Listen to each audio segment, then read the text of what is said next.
అరే ఎక్కడున్నారా? ఇంటి దగ్గరలోనే ఉన్నాను రా. చంపింది నువ్వేం తెలుసుకుంది, ఇంటికి రాకరా. కొబ్బరి చెట్టు చాటు నుంచి వస్తున్నాను రా.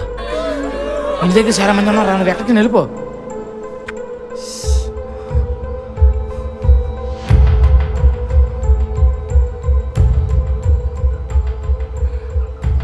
బాబాయ్, అందరూ అంటున్నారు నువ్వు మా నాన్నని చంపేశావంట.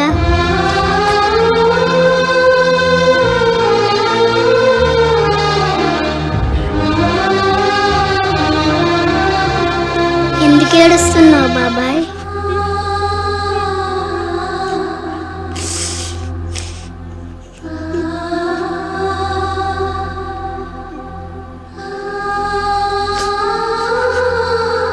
కొన్ని రోజుల తర్వాత మా కుటుంబానికి మగదిక్కే లేకుండా పోయింది.